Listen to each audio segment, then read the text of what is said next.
the world is not controlled by the people that appear to control it. Yeah. If you have surrounded yourself with no-go areas which you won't research and won't explore, they gotcha. Events are being manipulated to make it seem like biblical prophecies are coming true. You know, I've always worked on the basis since my mind explosion opening that if you think you've got it in terms of I can see what's happening, then you haven't. Because, you know, when you realize that everything that we see is within a tiny band of frequency, visible light, and therefore the infinity beyond it we can't see, then what that does, if you've got any intelligence at all, is it brings you into a state of humility. Where you know that one thing that you cannot challenge is the fact that whatever we think we know, there's always more to know. Mm-hmm. And so that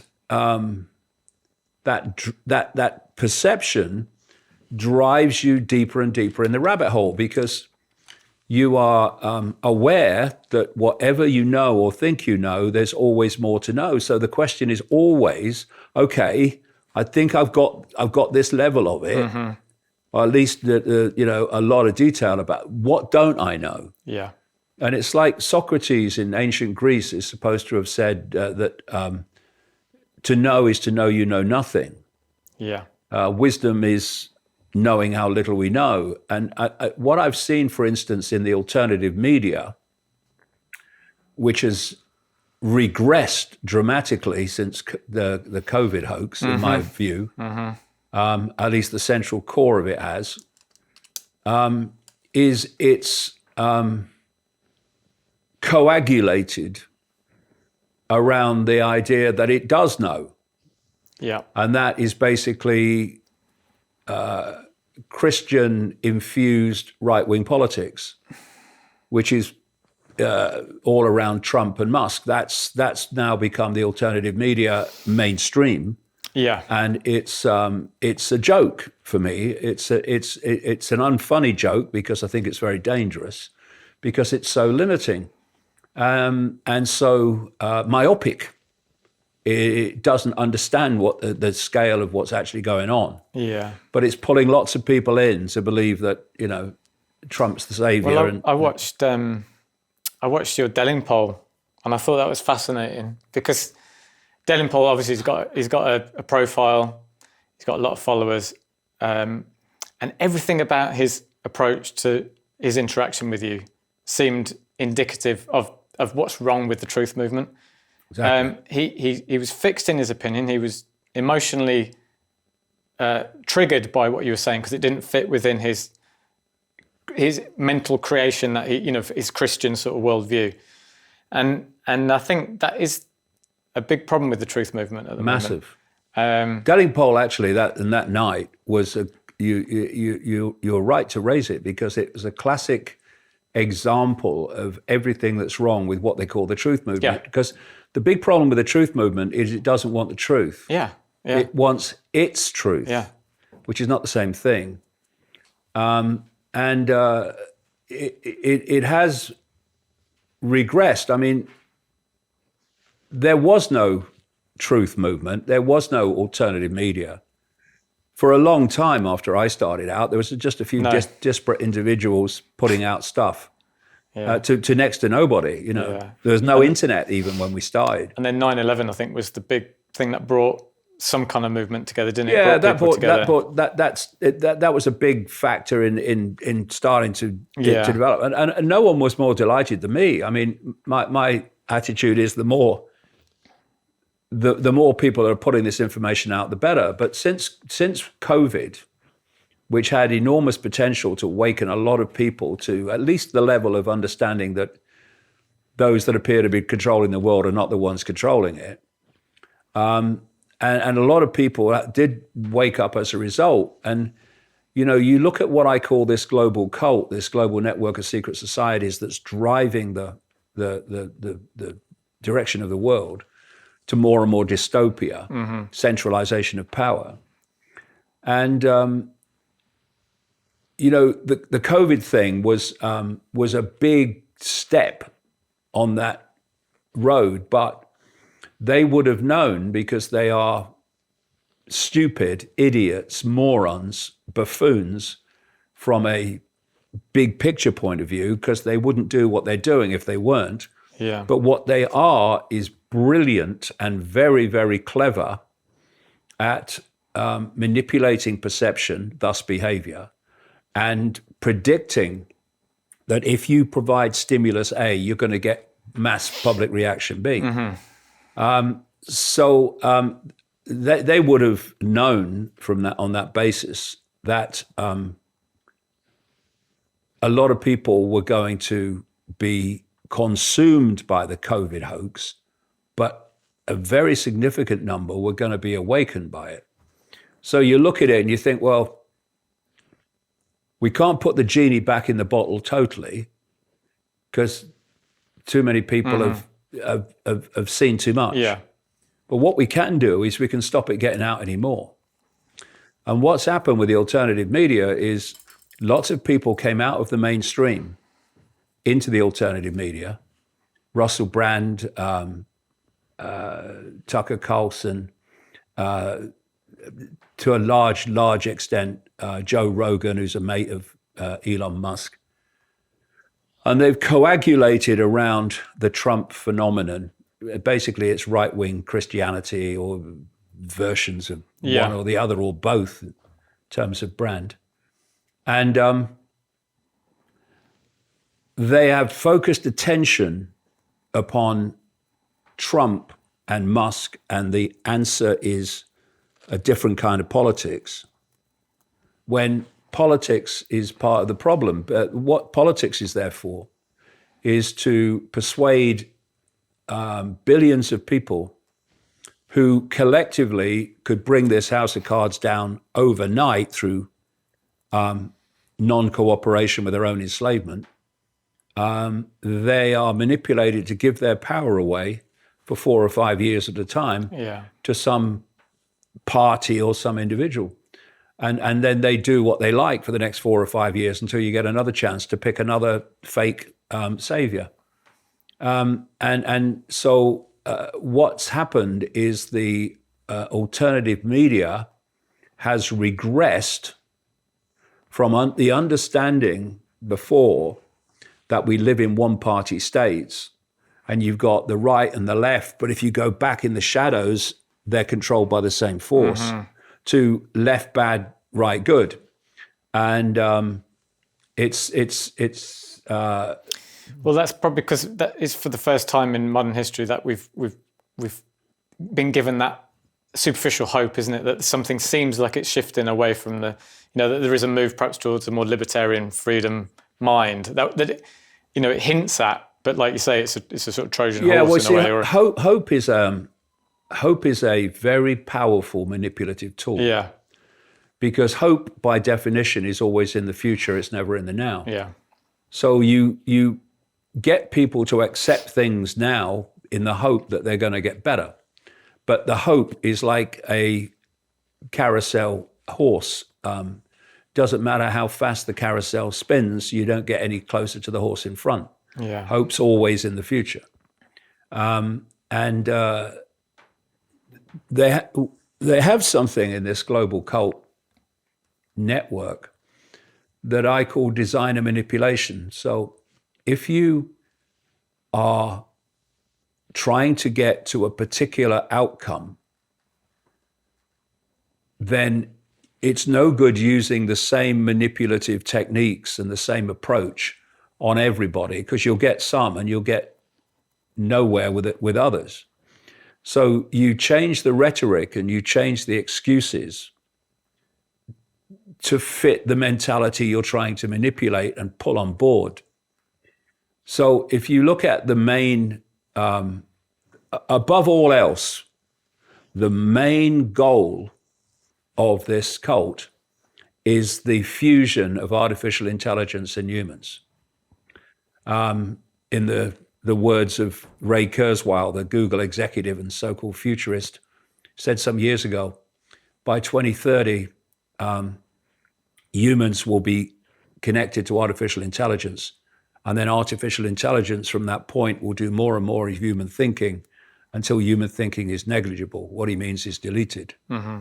And at that point, you see, you don't have to manipulate information to control perception, because we get our perceptions from the information we receive, personal experiences, 10 o'clock news, Facebook posts, whatever. And if you can control that information, you're going to massively control the perceptions that people have, especially if you keep out of the public arena as best you can through censorship, information that will get people to have a different perception. And from perception comes behavior. So if you want behavior control, you want perception control, you want information control. But once you have this connection to artificial intelligence, you don't need to manipulate information anymore, because people are getting their thoughts and their emotional responses from artificial intelligence. That's the idea, that's the goal, that's the dream of this whole conspiracy. So if you look at the left, which is not really the left, I mean, I grew up in the left in politics on the council estate in Leicester. It's the woke left, which is not the same thing. They basically,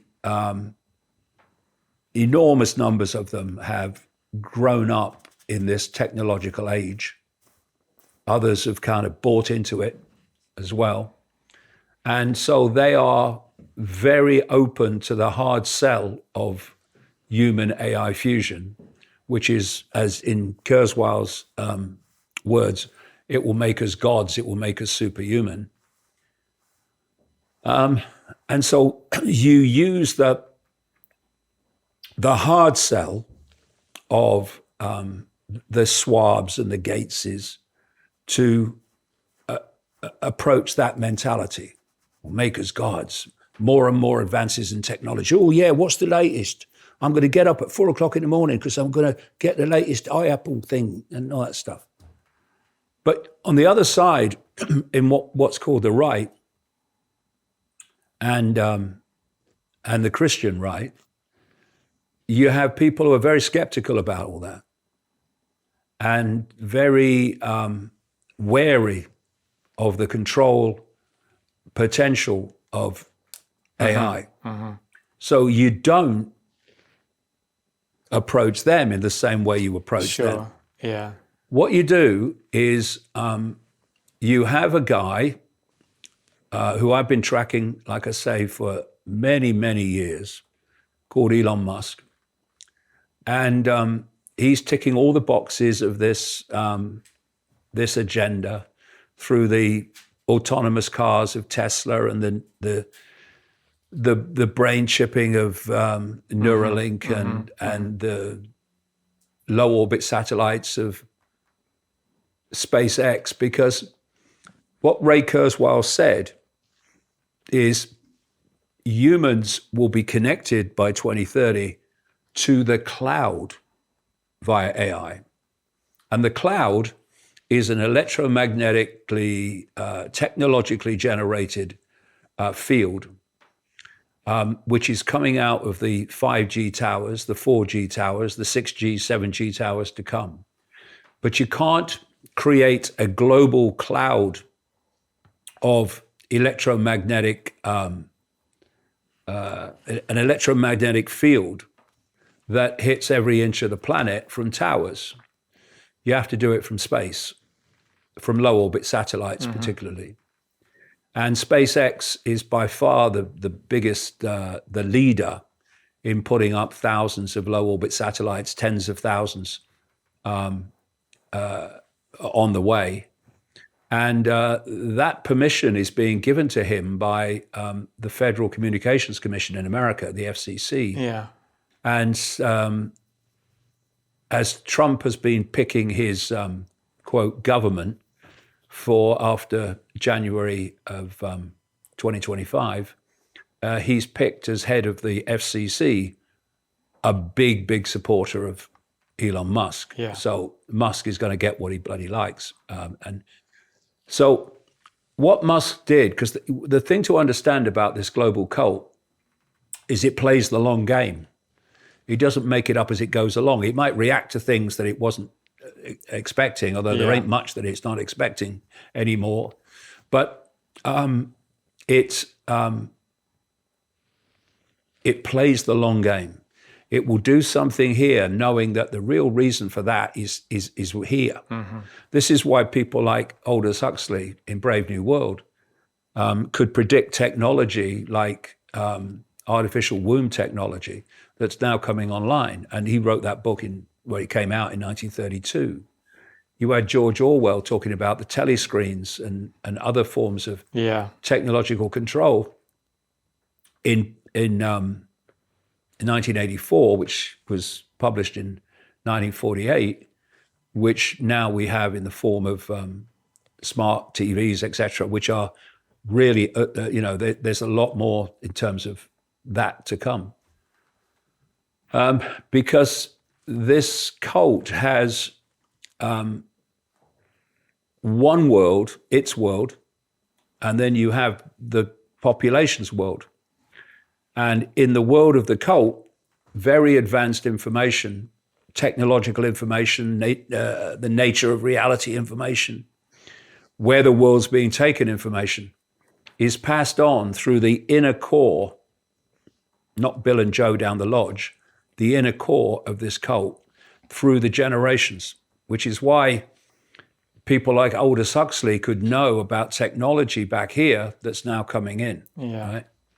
And what's also happened is that this cult has created the forms of communication through which the population gets its information. So it created the education system, which is a programming system. Look at America, that came out of the Rockefellers. And it owns the mainstream media. And it's got control now of significant tracts of the so-called alternative media that isn't. And so what you've got is advanced information being passed over through the cult network about so many things, not least the nature of reality. And then you've got the suppression of knowledge and the holding the line of knowledge that gets to the public arena. And when people like me come along and uncover what they know and tell the population how they're manipulating, the population in general will say, you're crazy, you're mad, that's ridiculous, because they confuse their perception of technological limitation with actual technological limitation, and they're not the same thing. Yeah. But then more and more people are waking up to the fact that actually maybe I should open my mind and realize that actually what I dismiss is more obviously happening. So what you need is a figure who or figures that can sell to this skeptical about AI and AI human fusion and AI control arena. I mean, 75 million people are supposed to have voted for Trump this time and previous times, pretty much the same. And that was Elon Musk. So like I say, they play the long game. So if you go back a few years, Elon Musk came out and said AI could be the end of humanity. As we know it, that's true. But what he's done ever since is roll out more and more AI. And what you've seen, totally predictable, is since he became part of the Trump administration, not by accident, totally by design, long planned, he has become a greater and greater, more blatant promoter of artificial intelligence. You see his machine gun fire posts on Twitter. Yeah. I don't know how he finds the time when he claims that 80% of his time is done in engineering and design. Load of rubbish. He's not running his companies any more than bloody I am. He's a front man. That's what he is. He's a sales pitcher, a salesman. And so what he has said, first of all, AI could be the end of humanity. So actually, you skeptics, I'm with you. Yeah. I'm with you. I'm on your side. I see it. But what he's saying is, AI getting more and more intelligent is inevitable. Now, inevitability, if you can sell it, is a very powerful perceptual weapon, because you've got, say, a group of people and they don't want something. So they're resisting it. They're pushing back on it. You convince them that what they're pushing back on and what they don't want is inevitable, and you go into a completely different mentality where now it's not about stopping it, it's about mitigating its impact. Mm-hmm. Mm-hmm. And that's what Musk has done. And so what he says is, because AI getting more and more intelligent is inevitable, if humans don't fuse with AI, then humans are basically going to die out. So then you take a breath, you drop the cognitive dissonance, which is a human disease, and you look at the outcome of both the hard sell and the Musk soft sell. And it's both human fusion with AI, but targeting different mentalities in different ways and through different rhetoric.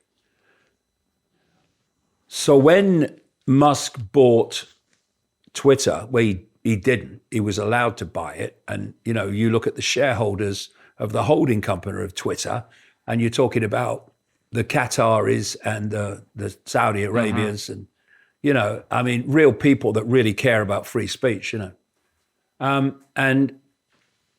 he was allowed to buy it. How do I know that? Well, because he's telling us, it was clear with Twitter before Musk that you could not post certain things on there because they would not be allowed on. They'd get taken down, and if you posted enough of them, you'd be taken down. When he bought it, he released these so-called Twitter files through a guy called Michael Schellenberger, who I have enormous reservations about, to say the least. And he released these files to show that the so-called deep state controlled before him what was allowed and what was not allowed on Twitter. Yeah. So you say to people, okay, so what you're telling me, and it's true, what you're telling me is before Musk bought Twitter, the deep state controlled what went on Twitter. Yeah, absolutely, mate. So then the question comes, why did they sell it to him then? Why did they sell it to a so-called, he's not, free speech absolutist? Makes no sense whatsoever. Mm-hmm. So then you look at the impact. And what's happened is that he is fronting up all these companies that are ticking the box of the agenda, SpaceX, low orbit satellites, creating the cloud, Neuralink, brain chipping, connecting to computers, and autonomous cars where the computer dictates where you can and cannot go through Tesla, so on and so forth. And before he bought Twitter, there were, so we say, more people within the alternative arena that were pointing this out. Hey, look, this guy's pushing us towards transhumanism, right? And this fusion of humans and AI. So before he bought Twitter, there were more people within the alternative media who were pointing out that Musk was pushing us towards this transhumanist agenda, this AI human fusion. But since he bought Twitter and allowed people back on, that's stopped. It hasn't stopped in the genuine alternative media that operates outside of the mainstream hijacked alternative media since COVID. But in that central core that gets all the algorithmic support, all the promotion, all the funding, and people like Alex Jones has been pulled into that group big time. I mean, he's become like a puppy dog to Musk. It's embarrassing, frankly. Yeah. And Do you think he's? I've known Alex for a long time. I've only met him once, but I've been on his show quite a few times. And he was very dismissive of me for a lot of years, and dismissed a lot of things I said that he's now agreeing are true. Yeah. But we didn't agree on lots of things, but on the main themes we kind of did. But he's just become an embarrassing Trump groupie now, to be honest. He has, yeah. I mean, really, it's very, very dangerous and very sad because he's putting a lot of people in with it to eulogize this guy Musk, who is just unbelievably shafting everybody without them being able to see it. But Musk is now pushing this agenda, more and more of this whole AI control system, and he's getting no pushback whatsoever from that mainstream. Yeah. And it's very, very sad, and it's very dangerous. But there are people, and more people now. I mean, every time I post about the Musk-Trump agenda, and I've been doing it now for well over a year, you get enormous amounts of abuse. And you're going to get it when you say it, because, one of the biggest, most powerful mind manipulation techniques is telling people what they want to hear. Because when you tell people what they want to hear, the door is swinging open for you, because they want it to be true. So they want to believe that Musk and Trump are the saviors, and they're going to sort it out. They want to believe it. When you're telling people what they don't want to hear, this is what I've done for the 35 years, basically. And I don't want any of this to be true either, just the fact that it is. And so why are we hiding from it? The door to you is slammed shut because they don't want it to be true. And I do understand that, but it's blatantly so. And so we have this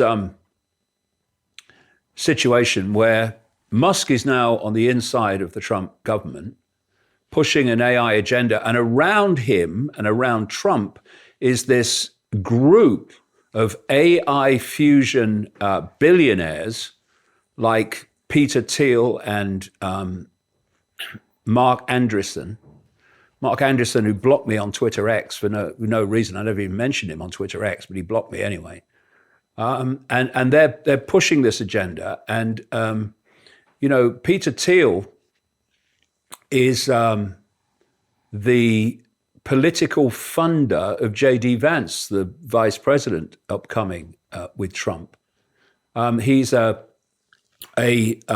business associate of J.D. Vance, and he's a business associate of Vivek Ramaswamy, who with Musk is going to run this government waste, slim down government, make government more efficient operation. And I'll tell you now what is going to be the foundation of make government more efficient. It's going to be more and more AI. Smart technology. Right? And it's going to be deregulating blocks on AI. So Trump's already said that when he gets into government, he's going to reduce dramatically the regulations that are stopping AI being used in the way that they want it to be used. And so Peter Thiel, who is this guy?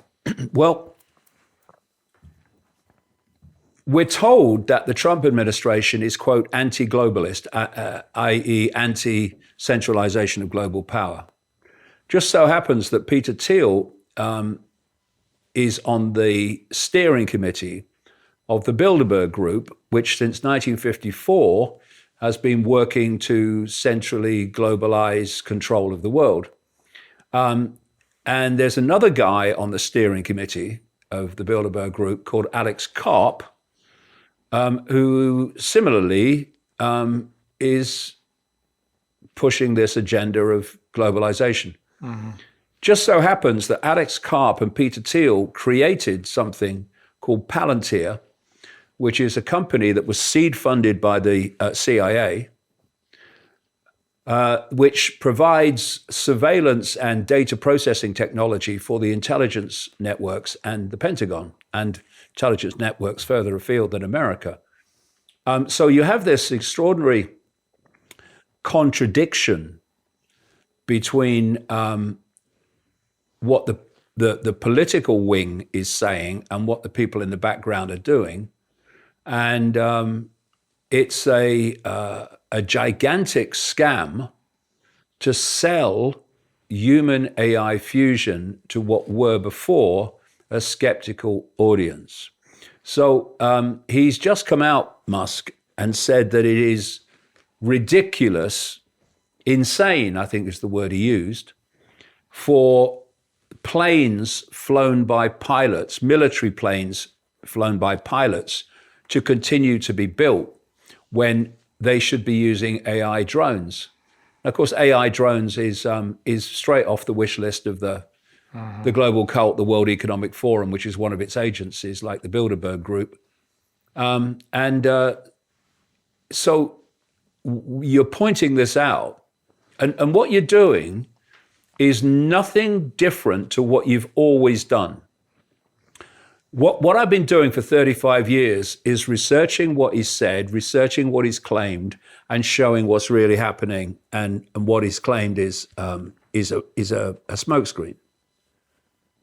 And I'm just doing the same again. But because people want to believe that Trump and Musk are going to just save the world, they don't want to hear that they're not, and that they're actually controlled by the same force that is that these people have long said they oppose. Yeah.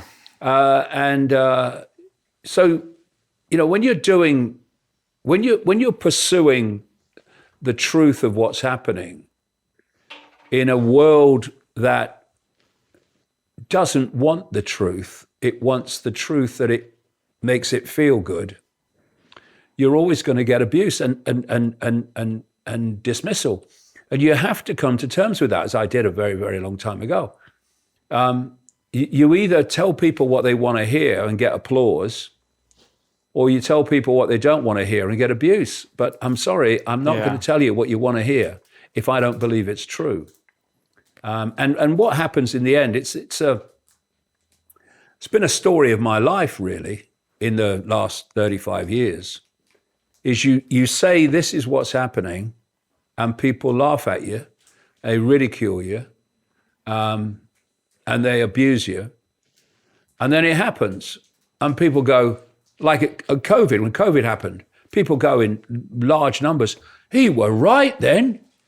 And then you go on doing what you would do, what you've done before that was proven accurate.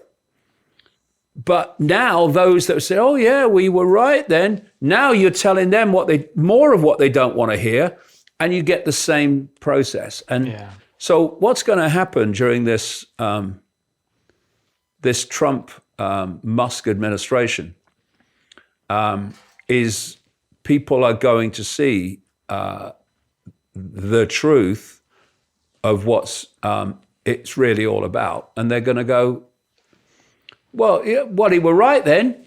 And some will just double down because they don't want to say that. But a lot of people go, well, he were right then. Because you've only got to look at the people that Trump has picked in his government after the election campaign where he said he was going to do all of this. It's unbelievable. You can't drain a swamp when you're swimming in it. And that's what Trump has done. His entire adult life is swum in the swamp. So has Musk. And so they're the last people on earth that are going to drain it. But it's the sad thing for me is the evidence is there to be seen. If people would only just put down their cognitive dissonance, which is, this is what I want to hear, and I'm going to cock a deafen, as we say in this country, to anything that tells me something different to what I want to hear. That's what cognitive dissonance is, in effect.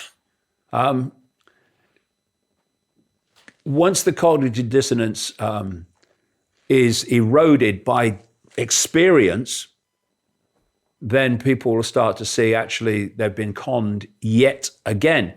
And even some people that were big Trump supporters all the way through the campaign, they have looked at his picks for government and gone, we've been done again. Yes, you have. And it was so predictable that that was going to happen. So what motivates you, David, to carry on? Because you're prolific, aren't you? Well, is it love? Is it passion for humanity? What's the end game in your? Well, or do you just...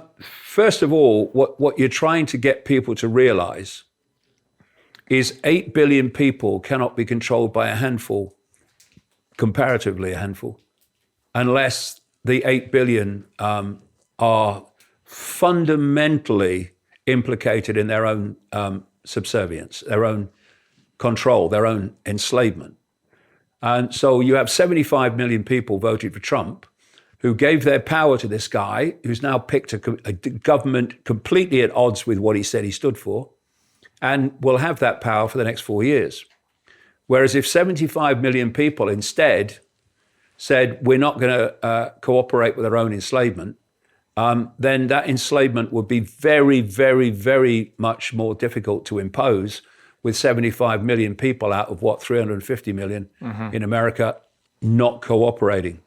But people, they want someone else to do it for them. And while you want someone else to do it for you, instead of coming together and putting down the fault lines of divide and rule and seeing we have a common threat here, you want to give your power away to someone else that'll do it for you. Well, they're not there to do it for you. They're there to do the opposite of what they tell you they're going to do. So what motivates me? Well, I've been doing this a long time, and I've seen people come and I've seen people go. I've seen people come into this arena. I've seen them be flavor of the month everywhere. Oh, this is the next big thing. For a few months, maybe a year or so, and then they disappear. And I look at them and I say, where have you gone? If you grasp what's actually happening and what's actually planned, where have you gone? How can you walk away? I hear people say, oh, well, people ridiculed me and they're abusive. And what would you bloody expect? You're telling people what they don't want to hear. What do you think they're going to do? Round of applause? And so I can't understand, if you truly grasp any level of what's happening, that you can walk away. I can't walk away. I will keel over eventually doing what I'm doing. And I look at my grandkids, I look at my children who are adults now. I look at other people's grandkids and other people's young people. And I know the world that they are planned to be forced to live in. And So if I'm the last man standing, then I'm the last man standing, but I will be that last man standing if that is necessary. It won't be, but I would be, because if you walk away, you are accepting that that is inevitable, that is going to happen. Now, we're at a point now, because, you know, we've a long way down the line, and people are getting diverted off into Trump so that they don't see it.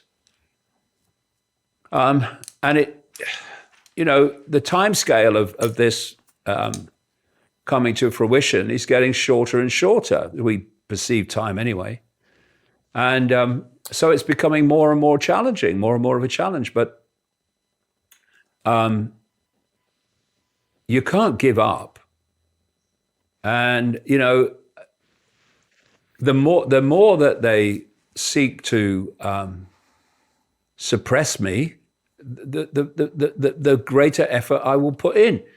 Because, you know, one thing I've really noticed is the sequence that I've been through in relation to the media and the system in general. First of all, the approach was ridicule. So when I was saying these things, I was mad crazy. Particularly after 9/11 and the invasion of Iraq and all the Middle East stuff, and then 9/11, that kind of ceased to be as effective as it was before. So they turned to abuse and demonization. And the more that what I wrote and what I said became reality, the less that had the same effect. And particularly with COVID, when I said very early on in the spring of 2020, there is no COVID, and that it's a scam to get people to have a vaccine that's coming up down the road, which turned out to be right. It's gone into another level, and that's take him off the radar. So in the spring of 2020, when I said there was no COVID, you know, it was written by people like the BBC and stuff that he said that COVID is 5G, so that's why he's been. No, I didn't say that. I said the symptoms that 5G can generate are the same as what they claim for COVID, but there is no fricking COVID. That was the key. I was off everything. My channel was taken down off YouTube and Spotify. Don't seem to have a problem with Joe Rogan, funny enough, but Spotify, I was gone, and all this stuff. And Ofcom, the censorship arm of the government in Britain, which is so bad, it was started by Tony Blair. Again, long game. He starts it, I think it was 2001. But the real reason for Ofcom is we're going to see it's coming. Yeah. All these years later.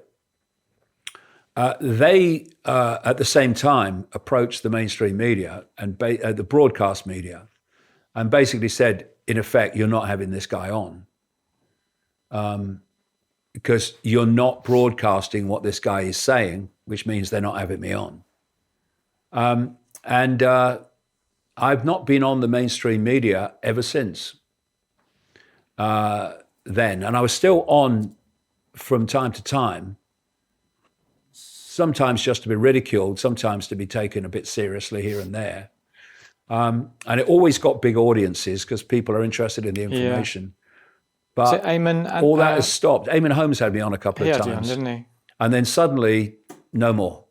Right. And if you look at the figures that those two interviews got, I mean, it was millions and millions. Right. So from a a radio station point of view, you'd say, well, Yeah. we'll have this guy on more often. No, it stopped. The whole thing stopped. And you've got people you've got stories like in the Daily Mail where they will have some professor saying he believes that there is a reptilian race that's manipulating humanity. And in the story, they won't even mention me, who's been ridiculed and demonized all these years since 1996, 95, 96. I first started talking about it for saying there's a reptilian element to the manipulation of humanity. So it's basically radio silence. And so then you come into the hijacked alternative media, and you look at someone like Joe Rogan, I think he's had a podcast since 2009, something like that, and now has contracts worth hundreds of millions with Spotify, etc. And he's given massive promotion, mate of Elon Musk and what have you. Did an interview with a softball interview with Trump just before the election, which is the most predictable thing in the world. Although he couldn't hide his confusion at the lack of a scar on his ear, could he? I think even that's another story. How does your ear get hit by a bullet and there's no evidence that it's been hit by a bullet? I mean, I bet your ear would be gone, wouldn't it? I mean, the whole thing's a scam. It's theatre, mate. It's just theatre. People only realised it. So if you look at Joe Rogan, he's had this podcast for a very, very long time. And he's talking to people that have sometimes unusual things to say, etc. And he has never had me on, ever. When I've been in the area that he broadcasts from, he won't have me on. I've had people who he's had on, who I've met, who've said to me, you've never been on the Rogan show? What, you? Mm-hmm. I'll get in touch with them. Never hear another thing. Sure. And when he had Russell Brand on, maybe a couple of years ago, and Rogan was talking about me and in derogatory terms, I said on the internet, this guy, why has this guy never had me on? I mean, given the unusual things that I'm saying, I mean, it makes sense. Of course. You would be, from a journalistic point of view, it would be a gimme that you'd be on the Rogan show. Yeah. And so I got contacted then, when I said it on the internet, by people who said, I know the Rogan people. He said, what do you mean you've not been on? I'll have a word with them. Never heard another thing. Right. And then you've got Tucker Carlson, who came out of the mainstream after COVID. And he has people on that get massive audiences who have not got a clue what's going on. They really haven't. But he won't have me on. He's had a guy on called Neil Oliver, who works for GB News and has his own podcast. Neil Oliver is another interesting one in that he contacted me through a third party and asked to do a Zoom chat, not recorded. And so I talked to him, this is some time ago. Yeah. I talked to him for about an hour and a half or more and told him a lot of stuff that I know. I told him about COVID and why it didn't exist. And all this time later, when you've got a guy who's been doing this for 35 years, in the same sodding country, has never had me on. He said to me when we finished the chat, oh, we should have these chats regularly, right? He's never come back to me again. The point is, though, he was on the Tucker Carlson show as an expert, and what he said on there, and Carlson was going, "Whoa, this is amazing," was what I frickin' told him in the Zoom call, right? And here you've got a guy. I mean, people might say, "Oh, well, he's got under pressure on GB News because they won't have Icke on," and they won't because they're a fake alternative as well. But he has his own podcast, and he won't have me on there. And he was on. He was interviewing someone a few months ago called Lilani Dowding, who I know. Yeah. Who I know. She's married to Billy Duffy. Yeah, intelligent lady. And he threw a question at her, saying, "What woke you up?" And she said, "Well, David Icke. I read David Icke's books," and you could see on his face, "Oh shit." You mentioned the wrong name. But anyway, he then admits, he says, "Oh yeah, he was well ahead of the curve, wasn't he?" So why have you never had me on, Neil? I mean, why? And then you got Carlson, and he started saying that he's had strange paranormal experiences that have happened to him, and now he believes in aliens and all that stuff. And if you were a journalist that had no limits, and that's what he claims, but he has, you'd say, well, hold on a minute. This bloke in England, he's been saying this since the mid-90s. I'll have him on. And so tell us, what do you think's happening? Not a titter. And I mentioned something earlier about the fact that this global cult is expert at knowing that when you provide stimulus A, you're going to get reaction B, right? So over the years, when Tucker Carlson was on Fox News, I used to get up early in the morning, and I would watch his show on YouTube because Carlson has never been cutting edge, but in terms of the mainstream media in America, he was cutting edge as far as they would go. Yeah. So I found his show interesting, and I watched him progress and become more and more aware. And then he got fired by Murdoch and Fox. Now, if you think in black and white, you've lost the plot. You've got to think like the cult thinks. And you've got to understand the cult's understanding of perceptual manipulation and predictability of public reaction. So if you think in black and white, and this is what they all did basically, it was black. Carlson has been sacked by Fox News and Murdoch because it was going too far. Well, hold on a minute. You're Fox News, you've got control of him, right? Because he's working for you. So you've got control of how far he can bloody go and not go. Mm-hmm. So that's the black and white. Oh, he's been sacked because he was going too far. Okay, so if you understand how the cult works and cult thinks, it would have absolutely known that when they sacked him on Fox, he was going to become an alternative superstar. Absolutely guaranteed, certain. And by the time that happened, Musk has bought Twitter, and he's got a platform to immediately go to Twitter and get vastly, vastly greater audiences for what he's saying than he had on Fox. And he's become now this, of course, enormous Trump supporter. And he's another guy that won't have me on. And so it's not just that I'm shut out from the mainstream media.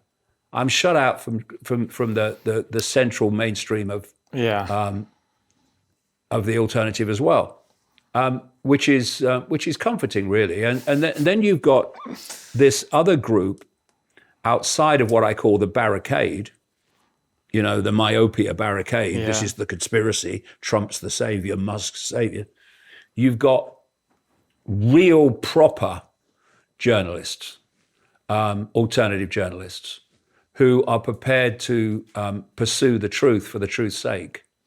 But they don't get the algorithmic support. In fact, they get algorithmic suppression often, shadow banning, etc. And they don't get the funding, and they don't get the promotion because they're trying to keep the genie from getting too far out of the bottle, as it would if the proper alternative media had the same promotion as the fake alternative media. Yeah.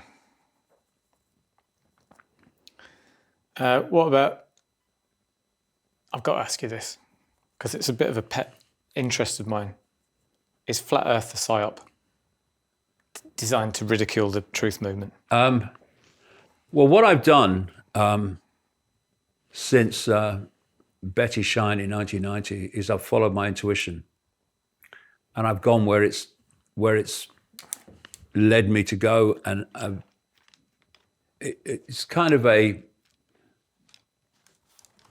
it's an energetic reaction that you get to understand and identify easily now. When something's saying go here, and something's saying don't go there. Yeah. And so when the whole flat Earth thing started, this said don't go there. Yeah. Don't go there. Yeah. And so I never have. And if it said go there, I'd go there, but it doesn't. It doesn't say go there. And what I find with the people I've come across, shall we say, in the flat Earth community, and I'm sure there are lots of people who aren't like this, but the ones I've come across is they're extraordinarily arrogant and dismissive of anyone that doesn't accept that everything they say is true. And you know, my attitude to people's beliefs is believe what you like. I'm only interested if you're trying to impose it on other people. Yeah. I couldn't care less what you believe. It's completely your decision, your choice. I'm not bothered. I become bothered when you're trying to impose it on other people. And so the arrogance that I find and the dismissal, like the Earth's flat, you know nothing. Yeah. What, after 35 years, I don't know anything. You're not a No. You're not a real truther. Unless You're not a believer. Yeah. And what you see, you know, it's an interesting thing.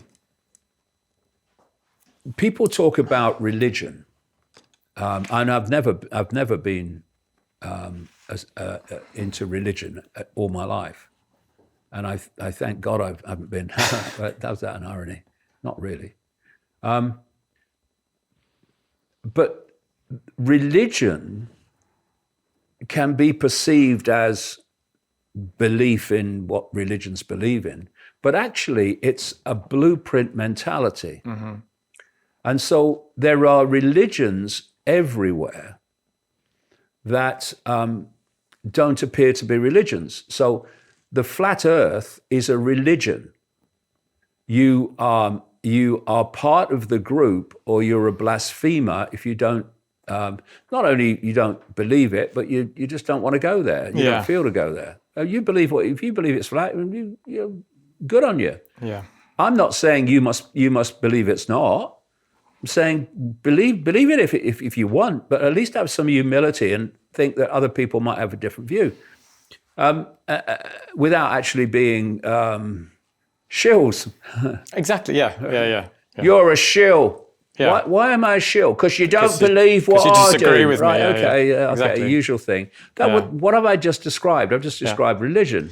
Yeah. You're a blasphemer. Why am I a blasphemer? Because you don't believe what I do. Yeah. And so religions are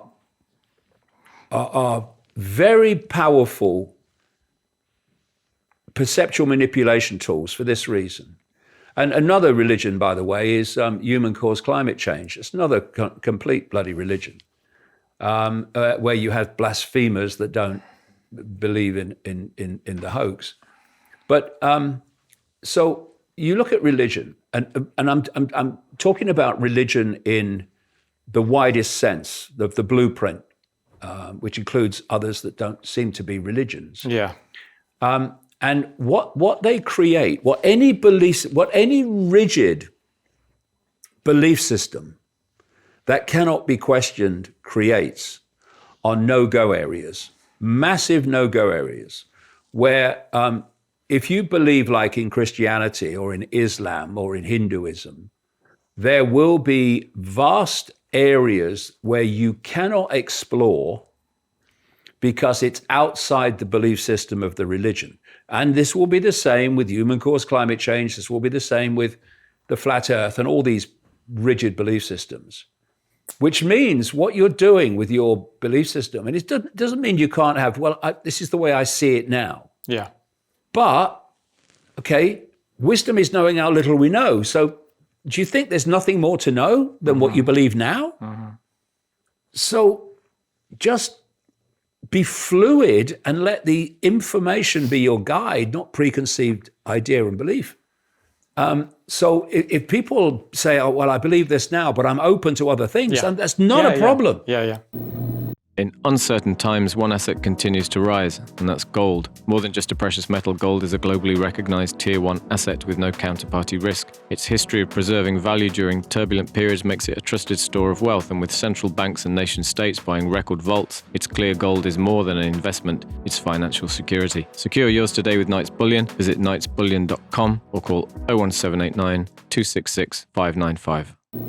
That's good. But it's quite lacking in the truth movement, isn't it? This is what surprises me. Because I really looked into the flat earth thing just out of interest. I was quite open to the idea. I'm very open-minded. So I kind of dived in and quite quickly decided that the arguments didn't hold up.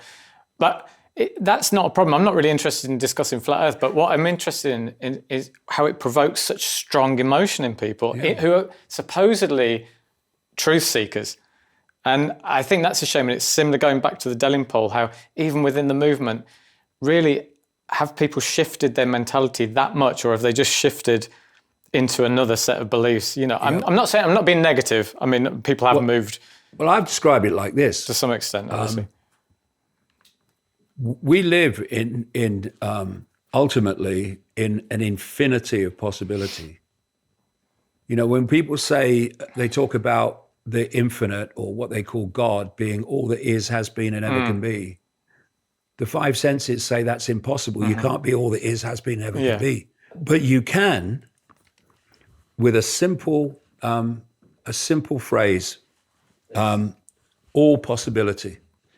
The infinite is all possibility. And we manifest out of the infinite the possibility that we manifest. But so anything is possible within an infinity of possibility. And if you deny yourself vast areas of exploration of possibility, then you're never going to get to the truth. Wisdom is knowing how little we know. And what happens is within the so-called truth movement, much of which is not, because it's not after the truth, it's after its truth. You have these belief systems that are so rigid that they won't explore vast areas of potential possibility because they don't want to leave the group. And you know, when it comes to belief systems and religious belief systems, what tells you that they're not things that they have come to their own individual, unique conclusion about? You can see that with this simple example. Of the 8 billion people that are supposed to be in the world, I don't know who counts them, 5.4 billion identify as being a Christian, a Muslim, or a Hindu. Now, if you're born into a Hindu family or a Muslim family or a Christian family in the southern states of the United States, you are almost certainly going to be, through your life, a Hindu, Muslim, or Christian. Not least because of the parental pressure, the peer pressure, and even the threats, in terms of some of the religions, of consequences if you step out of the fold. So if you are born in the Jewish community or Israel, you're almost absolutely, not every time, but almost every time, you're going to be a follower of Judaism in its various forms.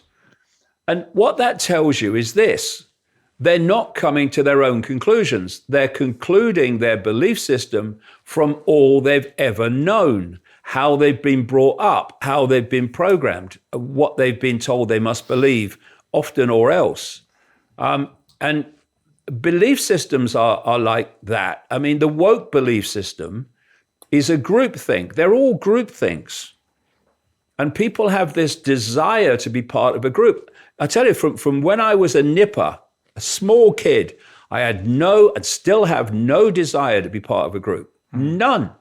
I want my own individual perception of reality, and I'll live or die by that perception of reality. I don't want to join your group. Yeah. I don't want to join your religion, because invariably belief systems become religious entities, even though they're not specifically entitled religions.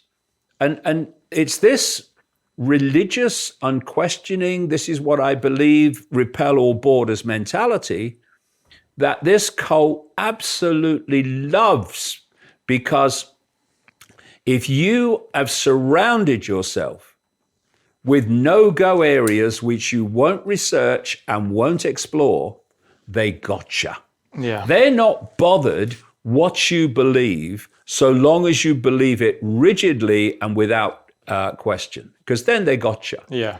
And so when you're someone like me who is exploring on the basis of, I'll go where the information takes me, I'll go where my intuition takes me, you're going to upset all the other belief systems. So you're not going to upset the Christians. You're going to upset the Muslims and the Hindus as well. You're going to upset the flat earthers. You're going to upset the religious faithful of the human-caused climate change movement. You're going to upset them all, and you have to come to terms with the fact that if you are pursuing the truth for the truth's sake, and it doesn't mean when you pursue truth for the truth's sake that everything is guarantees that you're right on everything. Yeah. But it means you are pursuing the truth for the truth's sake. In other words, what that means is I have no-go areas that I won't explore in pursuit of that truth, whatever it turns out to be. But if you surround yourself with no-go areas because your belief system won't go there, then there's no way that you are part of the truth movement. You are part of your truth movement. Yeah.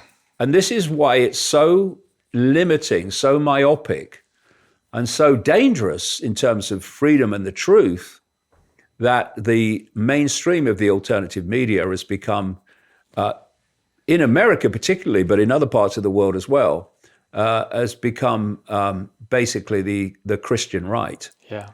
The Christian right has just taken another form. And when you see people like Russell Brand, who suddenly found Christianity, having just found right-wing politics, he's got the set, really. Yeah.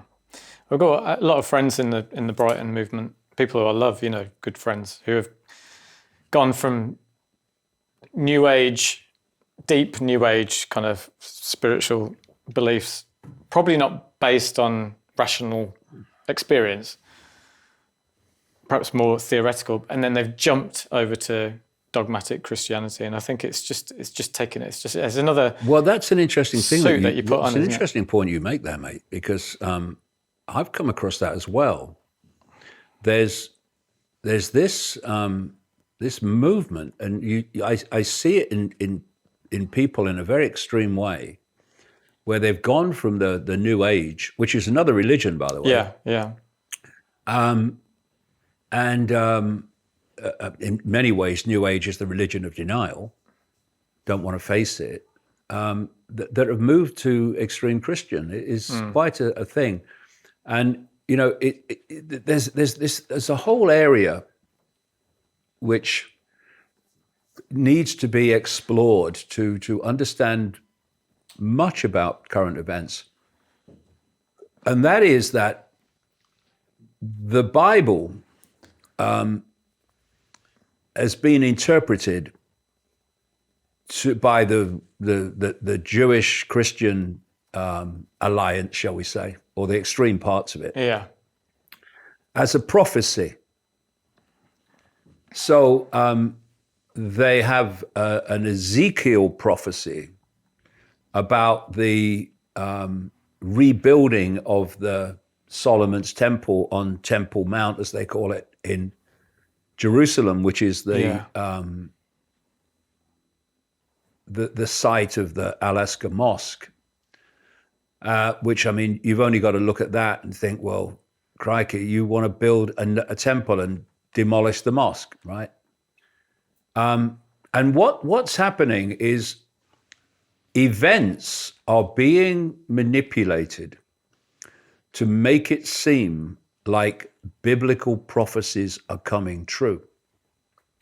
And at this time, they want to destroy Christianity overall, but at this time, the more people that can be pulled into Christianity, particularly the messianic levels of Judaism and Christianity, the more support they will have for this idea that biblical prophecies are unfolding, when actually what's happening is they're being made to happen. Yeah. So there's this Jewish... It's a guidebook, not a prophecy. Yeah, there's this Jewish prophecy about before the temple is built, then there's a red heifer and it's sacrificed and all that stuff. Well, they're making that happen. They've shipped some in from Texas. Yeah, I saw read that. All right. So, I mean, they're making it happen. So you look at you look at what's happening in Jerusalem, and first of all, they've just brought back. I say just brought back. I think it was 2004. They brought back the Sanhedrin from the whole biblical times. This is all part of it. Yeah. And they they have the design for the new temple. And what's happening in Gaza, Lebanon too, but particularly Gaza and the West Bank, is that basically Palestinians, Muslims, are being ethnically cleansed. That's what's happening. And the idea is that you suppress their power to stop you so completely that there's nothing they can do when you want to demolish their mosque to put up your new Solomon's temple. And the move done in Trump's first term of the American embassy from Tel Aviv to Jerusalem was all part of this movement. Now, if you look at Trump's picks, I mean, you can start with Mike Huckabee, the pick for the US ambassador to Israel. He says, you can see it on the internet, he won't even mention the West Bank. He says it's not the West Bank, it's Samaria and what have you. Right. He's using the biblical terms for that area. Yeah. And that God gave Israel to the Jews. And then you look at all these other people like the defense minister and the Secretary of State and the National Security Advisor, on it goes, the UN ambassador that he's picked. They are vehement Christian evangelists that believe this shit. And Trump has come in and he says, I will give everything basically to Israel that it wants. I'm going to take down all limits on weapons that America will provide because they have to, quote, finish the job.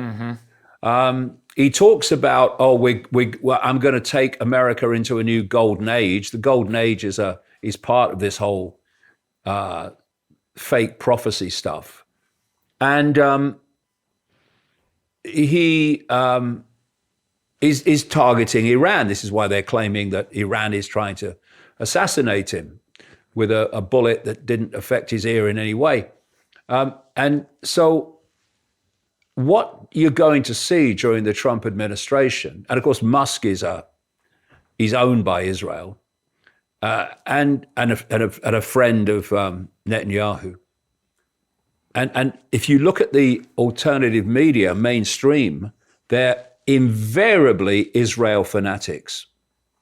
And you're going to see during the Trump administration that this movement towards this third temple and these prophecies is going to happen, and it's going to happen eventually fast. And the idea is, if you look at the prophecies, is that Jerusalem becomes the golden city of the world. All right. And, there is significant evidence that I present in a book called The Trigger, which is about 9/11 and who was really behind it. It wasn't 19 Arab hijackers. There is evidence that this hive mind, which they're creating, and Musk is helping seriously to create, will be controlled from Israel. And what I mean by the hive mind is that AI is connected to the human brain and therefore can be centrally controlled in terms of the beliefs, perceptions, and emotional reactions that are generated through that hive mind. And the whole basis of the hive mind is this electromagnetic cloud through which the hive mind frequencies, information frequencies, will be directed. And everybody is designed to have a receiver system which receives these frequencies that manifest as perceptions, emotional reactions, etc., this hive mind. And that receiver system has been delivered by the fake COVID vaccine and other sources now, and is designed to be delivered by more and more vaccines of this same type. This is why, and I've been in touch with a few people around the world who have done deep microscopic blood analysis of not just fake vaccinated people. I say fake vaccinated because the definition of vaccine is not what these things are. Yeah. The previous definition anyway. They have found these self-replicating nanosystems in the body that have some form of intelligence, that are building systems. Now, for some people, a lot of people clearly, that transition takes them out. That's why so many people have died as a result of these fake vaccines. But others will make that transition, and that will be the receiver transmission system of the hive mind. So when you look at Neuralink, and I've said this many times about Musk, Musk is not necessarily fronting up the cutting edge often. He's fronting up the sales pitch. Yeah. So you look at Neuralink, which works by taking a piece of the skull away and putting probes in the brain. Now that is Stone Age compared with what they can do. But what he's doing, he's selling the concept. And I remember seeing an interview with him where he was asked an obvious question. Well, you're saying all these people are going to have this Neuralink connection, but how many people are going to want a piece of their skull taken away? He said, you might not have to do it that way. You could possibly go in through the veins, which is exactly what the COVID fake vaccines have done. And there's an organization a research organization in Spain called La Quinta Columna, which translates as fifth column, who I've had a lot of correspondence with. And the reason they contacted me first of all was they said that what you've been saying about COVID and also the non-human element of all this, we have found to be true. And they were, if not the first, I think they were, but certainly one of the first to find something called graphene oxide in the vials. And graphene oxide is a superconductor of electricity. So you look at the brain, and it processes information electrically, communicates with the body electrically. And if you interfere with that, you interfere with the information processing, which we call perception. But also, very significantly, graphene oxide is an amplifier of electromagnetic fields. So if you are in contact with an electromagnetic field, its impact on your body will be far, far greater if you have graphene oxide in your body than if you don't. Yeah. And this is the interaction with the cloud, which Musk's low orbit satellites are expanding by the week now. And he's boasting about it on Twitter. And all these people who were warning about transhumanism are going, and AI control are going, oh, yeah, good old Elon. It's unbelievable. It's tragic, really. But, you just have to keep going, whatever. But this is what's unfolding. And so what you're going to see in the Trump administration, because you can't say everything that Trump said in his election campaign he was going to do, you can't not do any of it.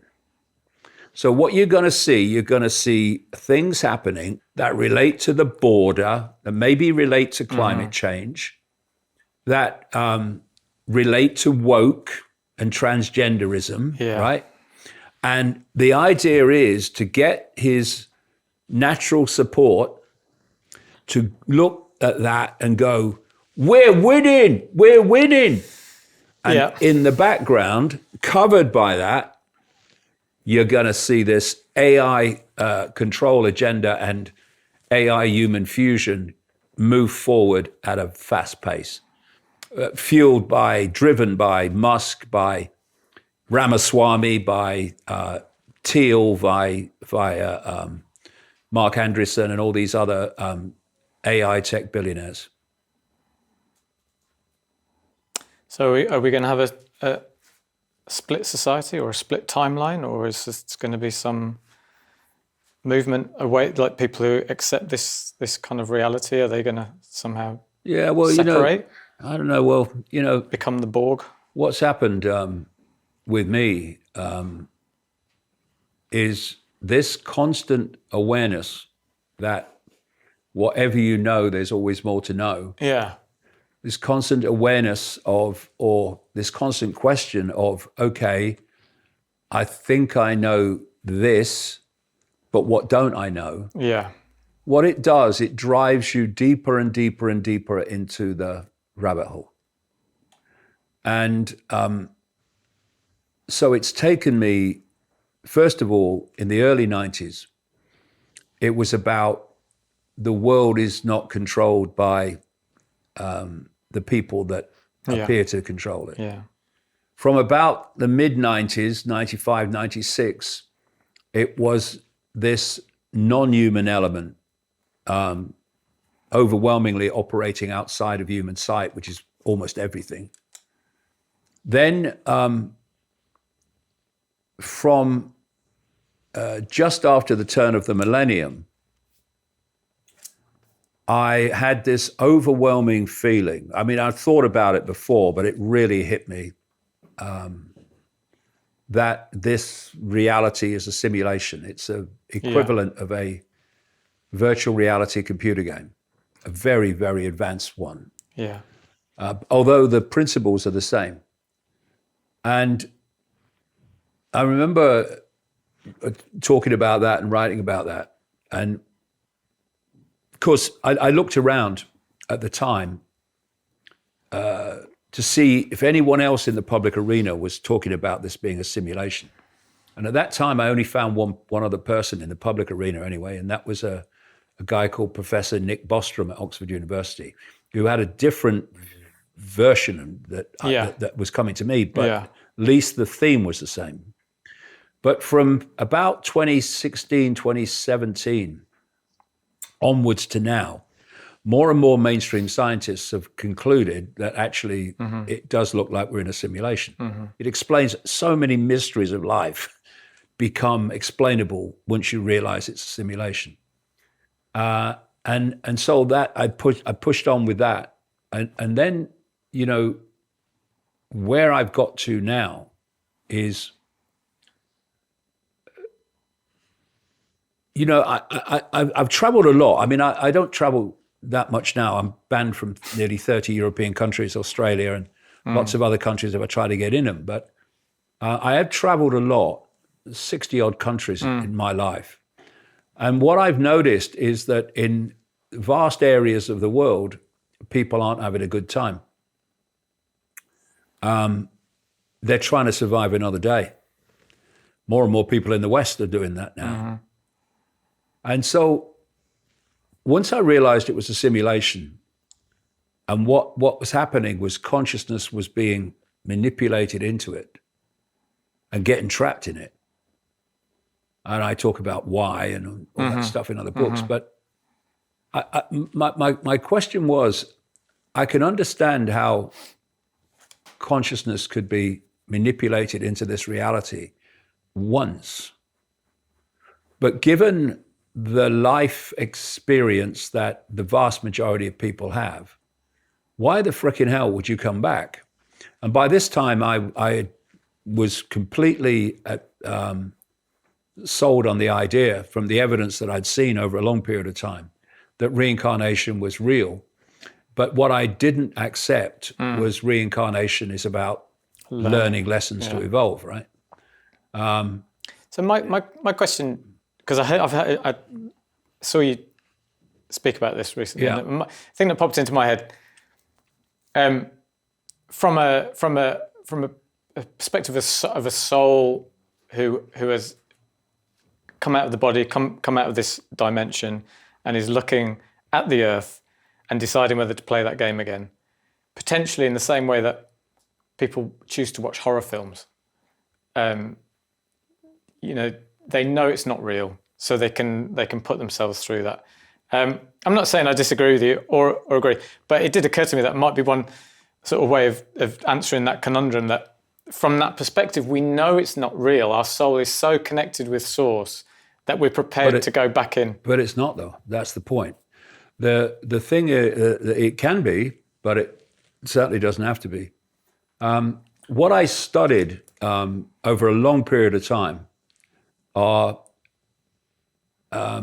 near-death experiences, where people experience another dimension. The common themes are very, very compelling. But I've looked at the whole spectrum, because I've looked at it with an open mind.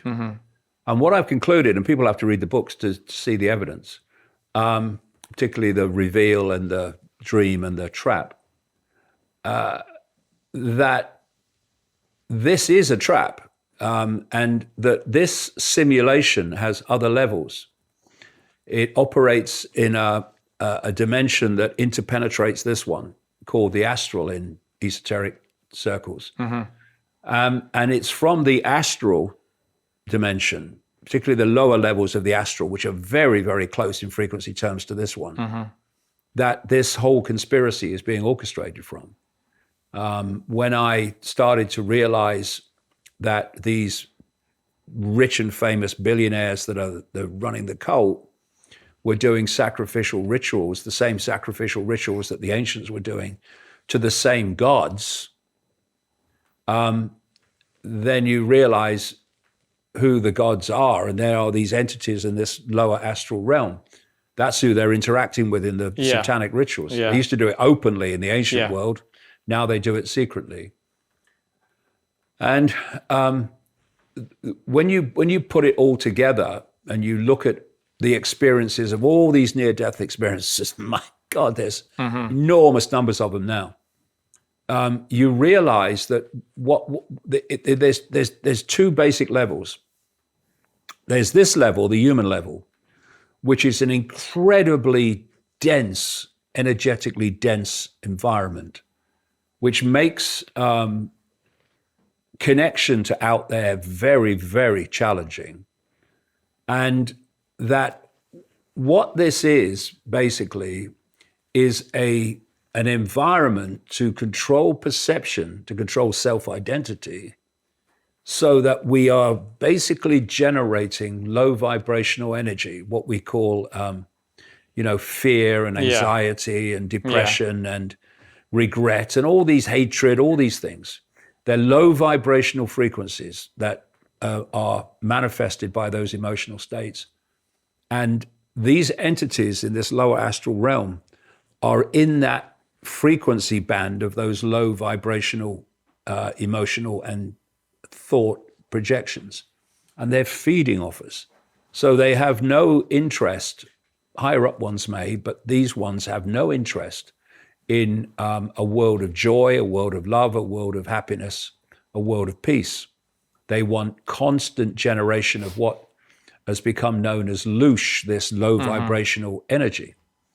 And so if you leave the body at the end of this and you've sussed it and you don't fall into the trap of the astral fake heaven that you have to keep coming back to earth to learn lessons, to evolve, you realize that's a load of garbage.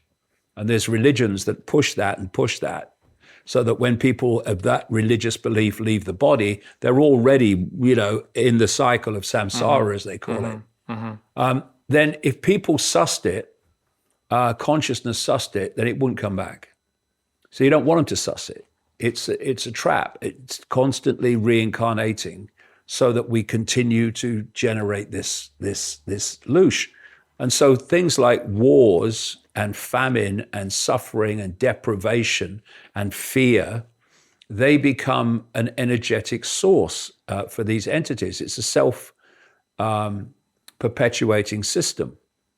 And so the thing I'm looking at now is how, when we leave the body, do we get out of here? And that's perfectly possible, but not if you still have perceptual and personality and self-identity attachments to this realm, because that will impact upon your frequency and it will hold you here. The thing to realize, I suggest, is not that we need to make this world better, but we need to get the hell out of it. Because, people might believe that Trump will make the world better. He won't, but they might believe that. But at best, he's got 4 years, and someone else comes in, and the whole thing just perpetuates. And so if you study these near-death experiences and other people that have memories, again, compellingly common themes, they remember the interlife realm. You can put together very credibly the fact that this is a trap. But for it to be a trap, in the afterlife fake heaven realm, you have to believe that you have to keep coming back to learn lessons and to evolve. And that is the foundation of the trap. And so if you read these accounts, and there are some accounts of people who can remember the incarnation process. First of all, it's extraordinary how technological it is, as they describe it. But they also talk about coming in through a vast electromagnetic field that has the effect of wiping their minds. Obviously, in their case, it didn't wipe it all. But most people don't remember past lives because there's a mind wipe. And when you come in, you basically start with a blank sheet of paper. You're like bewildered. Where am I? What's going on? And it's interesting that these near-death experiences, when they leave the body, when their body expires and then is revived and they come back, but when they leave the body, they all say how bewildered they were and how they felt this energy and it was like bliss and it was like nothing they'd ever felt before. And then you go to them, but you believe in reincarnation. Well, yeah. So why don't you remember then? You must have done it loads of times, because the mind wipe continues. It continues until you get into their control again, and then you're in the wheel of samsara and you come back. Which kind of, first of all, what reincarnation does, it makes racism ludicrous, because you've got people going, they're in a certain type of body and they say, we come from slaves and what. Through reincarnation, mate, you could have been a frickin' slave owner, because the different personalities are that the people come in with are completely bloody different. You can have Alex Jones, who might come back as an anti-conspiracy theorist. I mean, literally, that's how ridiculous the whole thing is. All this stuff is completely illusory. It's illusory on a level that's almost beyond description. And so one of the interesting things I've found as I've researched this is how those, not everybody, but the vast majority of people that remember past lives are in the first 7 years of life, because then the programming of this life shuts it all off. And I quote a guy in the Reveal called Ian Stevenson, and he was a psychiatrist who started coming across young children, I mean really young, that were telling stories of past lives in detail. They were giving names, they were giving locations, they were describing the internal layout of buildings where in places they'd never been.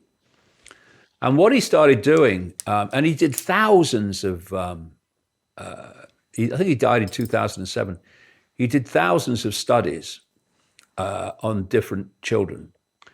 And what he would do is, when he started out, he wanted to debunk it. Yeah. He wanted to find other explanations for it. But the more that he did it, the more he tried, the more he couldn't.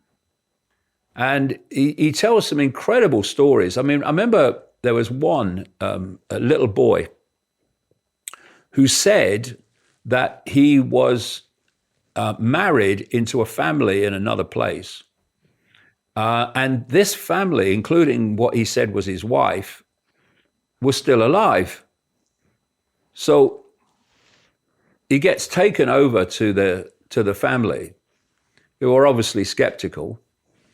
And Stevenson said that the little boy was talking to the woman, who's now an adult woman, big adult woman, as if she was still his wife, right? And so the crux of it was that what the family said to him, he said, okay, you say you were our former husband, dad. We could never find your will. Where's your will? And the boy walked across to a floorboard and pointed it out, and they took the floorboard up, and there was the will, right? Yeah. So I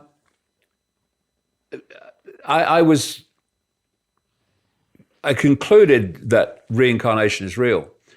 What I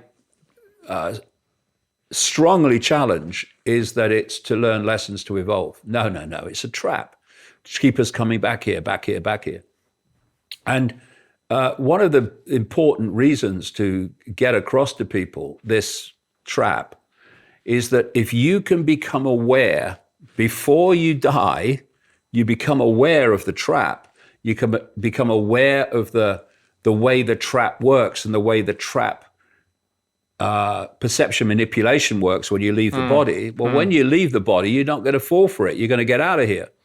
Well, it's not dissimilar to how people think ghosts maybe are attracted they can't leave this realm, isn't it? Yeah. It's almost that on a bigger scale. Yeah. That's actually a very good point, because as I said a few minutes ago, if you leave the body still with attachments to this realm, that frequency connection will keep you here. It will keep you in the simulation trap. And in the same way, you have what are called ghosts, people leave the body, who are so fundamentally still attached to the life they've just ended. Maybe some things happen and they wish it hadn't happened, or whatever. Yeah. It holds you here. What are ghosts? They are expressions of consciousness that operate in a different dimension, but can be so close to this dimension that they can be seen in an ethereal way. So if you're tuned to a radio station, you get that radio station, and this body tunes us to this. That's why this seems to be our reality. Yeah. It's also decoding this reality, actually. But if you go slightly off the dial in a radio station, you've got your main station, and you've got another one which we call interference. And the interference station is not sharp. It's out of kilter, but you can hear it. Yeah. Now, if you transfer that to a visual situation, a ghost is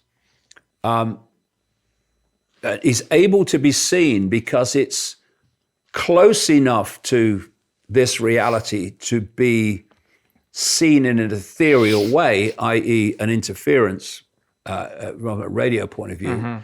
But it's not in this reality frequency-wise to the point where it seems to be solid and like everyone else. Yeah. But you can have, ghosts that do appear like that, but most of them don't. And they're just entities from another dimension that are in a different form. Because, I make the point in the reveal that you can break it down. I'm sure there's more complicated than this, but you can break it down into three basically states of being. You've got consciousness that experiences this reality through the body. And when the body ceases to function, actually, as I point out in the books, ceases to decode this reality, you are released and find yourself in another reality. This is what's happening with near-death experiences. And at that point, you are in a state that is known in religion as the soul. If my consciousness wants to experience this reality, then I can't lift that up. My consciousness can't lift that up because the frequency of my consciousness and the frequency of the bottle are so dramatically different. Yeah. So what we do is we take on this outer shell that interacts with this reality in the same frequency band, and therefore I can lift the bottle up. Yeah. When you released from this physical body, which is not physical at all, you enter another shell that interacts with the astral dimension, and that's what we call the soul. It's another energetic frequency, quote, body that interacts with that. But there's another level, which is what I call spirit, and call it what you like, where you become pure awareness. You are just a state of being aware. There is no form. There is no outer shell. You are just awareness. And that is outside of the matrix, outside of the simulation. Yeah. So I say that what we call the soul is actually part of the simulation as well. So if you follow a religion and you believe in the afterlife of the soul, well, Yeah, the cult would rather you believe that this is all there is and that you go into oblivion. But if you believe that you go into the afterlife as a soul, well, that's fine as well, because you're still in the matrix. You're still in the trap. But when you become so self-aware, so self-identifying your I as this state of pure awareness, that means that you're just out of here, because there's nothing to keep you in. You know, what they're trying to do with this simulation, whether it's the soul level or the human level, is they're trying to keep your perception within the frequency realm of the simulation. Because if your perception, this is why I talk about attachments, etc. If your perception is focused upon that which is within the simulation, you, in frequency terms, stay in the simulation. And it appears you can't get out. But when you go into this state of pure awareness, or a self-identifying yourself with this pure awareness, there's nothing that can stop you. It's like two radio stations that are vastly different on the dial, passing through each other. Never the twain shall meet. So you can't be trapped in here unless you have perceptual attachments and identity with what's in the simulation. And that's what they're trying to do all the time, trying to get you to self-identify with the simulation. So you believing in right-wing Christianity is fine, no problem. You believing in Islam, not a problem. In Hinduism, we keep learning lessons, and there's a hierarchy that, you know, when you incarnate, you have to go into this hierarchy called the Indian system, where people are given a place in society by their perceived incarnating state and bloodlining, whatever. And none of that is a problem, because you're always in the matrix. What they don't want us to know and understand is that we are ultimately just pure awareness.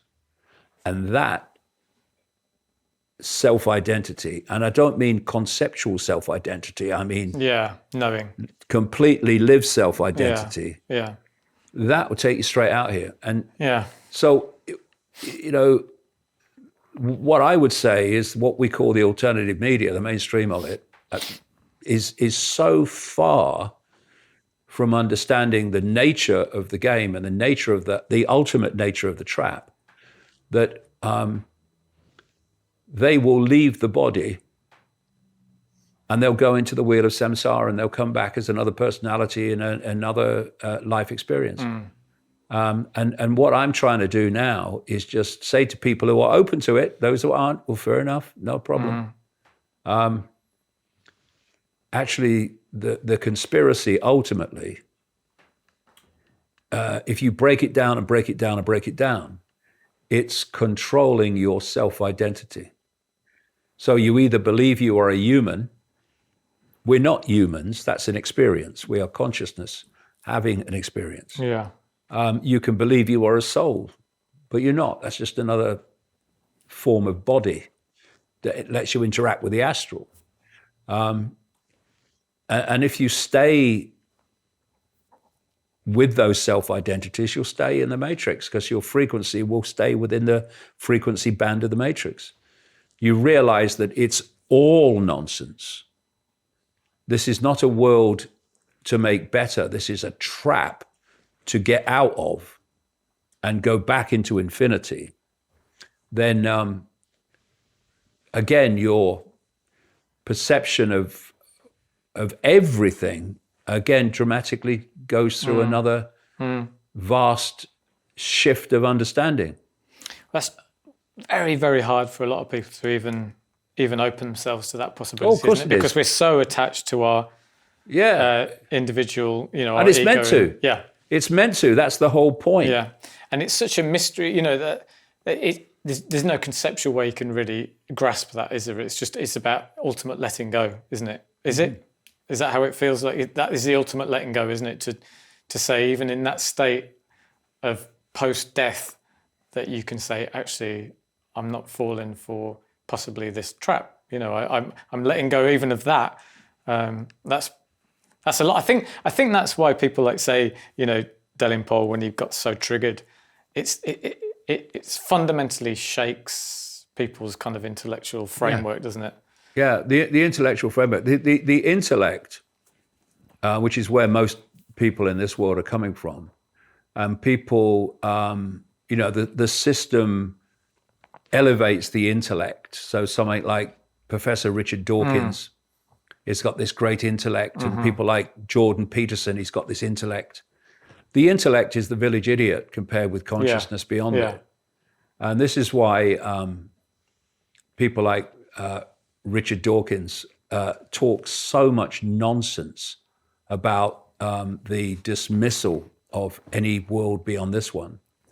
And it's why people like Jordan Peterson are so far back from the cutting edge, because their intellect is constantly analyzing and assessing this reality. Yeah. Jordan, this reality is a frickin' illusion. It's not even physical, as quantum physics has long shown. Yeah. I was just reading, I've got an 11-year-old, and it's been on the bookshelf probably for about 20 years, but the Tao of Pooh. So I started reading the Tao of Pooh, and, sometimes I sort of, this idea that, what is, and it's so simple, and yet we over-intellectualize everything. It's, I suppose it's part of the, we have this desire to communicate and use language, don't we? But that in itself can be such a trap. Yeah, well, there was a quote I saw once. I won't remember it word for word, but basically it was, when you identify something as a swallow or a dove, whatever, you are intellectualizing it. You are giving a name to it. We give names to everything, of course. What you're not seeing is the flow of life, which doesn't need names. It's just a bird. It's a beautiful bird. But no, we give it a name and we analyze it and we dissect it, and suddenly we're in the intellect and not seeing just the flow, the panorama of life that doesn't need names. Like you say, it just is. Everything just is, and it will be something else in a minute. But this 5-sense centric humanity is 5-sense centric for a reason. It's the 5 senses that lock us into the matrix. It's picking the matrix is not a construct, it's an information source. It's like Wi-Fi. You've got a field of information and we're interacting with it. We're actually decoding it. If you look at Wi-Fi and then you look at a computer, what is the computer doing? It's taking information in the radiation Wi-Fi field, it's decoding it into a completely different form on the screen. So, people say, well, the internet is, it's graphics and it's videos and it's all this stuff. Well, yeah, but only on the screen. Everywhere else, it's Wi-Fi or electronic circuits. It only exists in that form on the screen. And this world only exists in the form that we experience it when this decodes the information field of the simulation matrix into this. And because when you look at mainstream science, you see that so many of the different disciplines have got bits of the picture, but they don't bloody talk to each other. So what they say is, the five senses are taking frequency information, vibrational information. They turn it into electrical information. They communicate it electrically to the brain, and the brain then decodes that electrical information into the world that we experience. Different parts of the brain have different specializations with different senses, and then they put it all together. So this world is not external to us. We experience it as external to us. It's actually in here. Mm-hmm. So if you look at the computer Wi-Fi analogy, where is the decoding going on of the Wi-Fi to what we see on the screen? It's going on inside the computer. So it's going on inside us.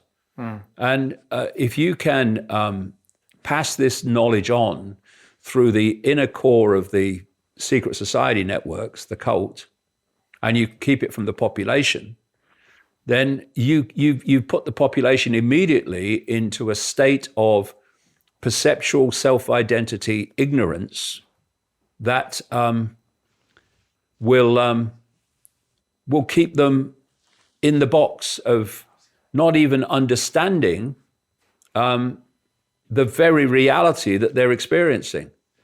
And that's the foundation of the conspiracy.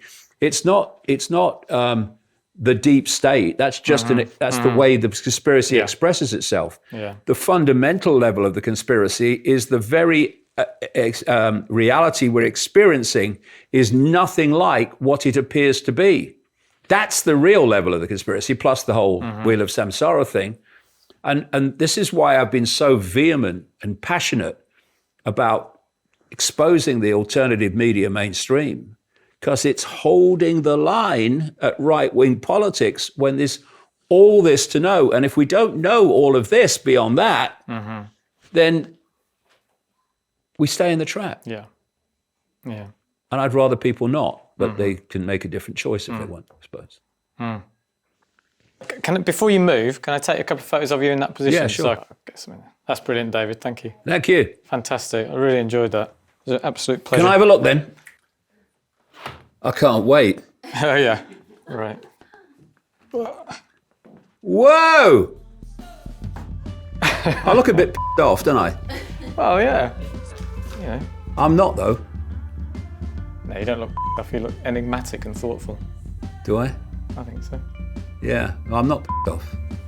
I wouldn't give them the pleasure of being off. Yeah. No, so I'll work on it a bit more. Whoa. And then it's yours. So That's you can amazing. hang it here at the studio or whatever you want Whoa. to do with it. Yeah. Fantastic. Brilliant. Great. Well done, mate. You've Thank got you a very great much. talent. That's Cheers. amazing. That is a real Really pleasure. is amazing.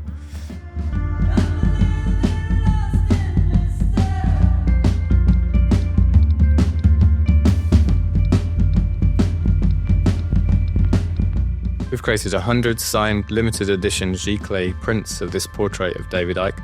If you'd like to own one, go to jakefern.com or see the link in the description.